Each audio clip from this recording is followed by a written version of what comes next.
Hi, welcome to the first StreetBites home cooking video, and tonight I'm going to start with something pretty easy and that everyone loves. We're going to make our own pizza using a stone made for cooking pizza on, so it has a nice crispy bottom.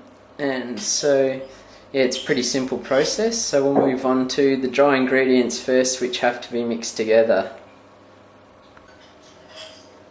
Okay, so firstly you'll need 2 cups of plain flour, specifically not self-raising flour, and then you also need 1 sachet of instant yeast. And as a rough guide, if you've got the yeast that is not instant, then you'll need twice the quantity, which will be about 15 or so grams. And then we also need half a teaspoon of salt. And so first of all, we just mix all those things together. Okay, so now we've mixed all the dry ingredients together, making sure that you sift the flour just so it's got a nice smooth texture, and also so that it mixes better and so there's no lumps in your dough, which wouldn't taste nice. Okay, so after you've done this, the next thing you're going to do is put in 3/4 a cup of warm water. And now this is where you have to be careful what you do, because yeast is a live organism, so it can actually get killed if the water's too hot, or if the water isn't hot enough, then the yeast won't activate the fermentation, the gases won't get released, and basically the flour won't rise. Meaning that you get a very thick and tough dough instead of a nice light fluffy dough that you're trying to get. So basically the optimum temperature for yeast to get activated on is around about low 40s, about say 43 or so degrees centigrade, or if you're in Fahrenheit, about 110 degrees Fahrenheit. If it's much more than this, it'll get killed. If it's much less than this, it won't work properly. And then the next wet ingredient to put in is the olive oil. So just put in 2 tablespoons of olive oil as well, and that'll give it some extra texture and help it to mix a bit better. Okay, so the next step now is to mix the mix, which is now wet and dry ingredients, into a soft dough. So basically what you're trying to do is work it until it is a dough consistency, but you don't want to overwork it, otherwise it'll become very, very tough, and that also can damage the yeast. So basically just until all the ingredients are combined, and it's rather smooth without having had too much mixing done to it. Okay, so once you've kneaded your dough, it should be soft and pliable, just sort of like this, and it's easier if you take it out of the mixing bowl as well. And if you've got a kitchen bench, just lightly flour it so it doesn't stick. So once you've got it, and you'll get that beautiful yeasty fermenting smell when it starts to react with the flour. So then what you do is you put it back in the mixing bowl. Then what I'm going to do is put some cling wrap over that. If you don't have any cling wrap, you can also use a tea towel if you want. Cling wrap being better because it's airtight, so no gases get out, meaning that the fermentation will be even better.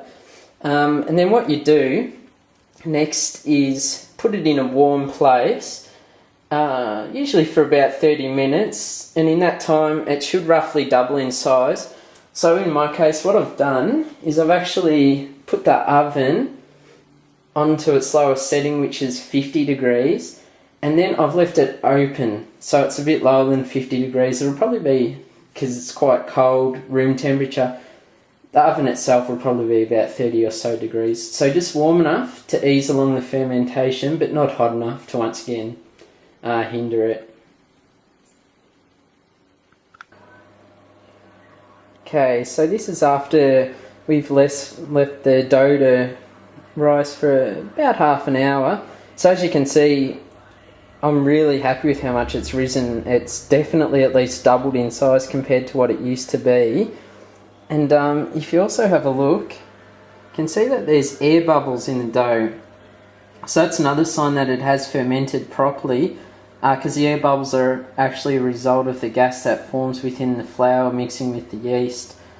So then what you do after this is you actually proceed to, and it's going to be pretty hard to do it with one hand, but you just work the dough, punch it, just once like that, once or twice, and then if you'll see that it's worked most of the air bubbles out, but there's still, if you see air bubbles here, so what you do is just punch it like that, and once more there, and then as you see, there's still a couple of air bubbles, but all the bigger ones have been brought out.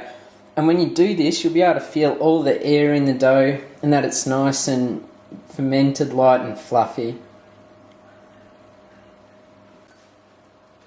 Okay, now so the last step for the dough before we're going to put it on the pizza stone is just once again we've put it on the kitchen bench with a bit of flour, and then just knead it lightly, just for about a minute or so, because you'll feel there's some inconsistencies there, you'll feel it's not perfectly smooth.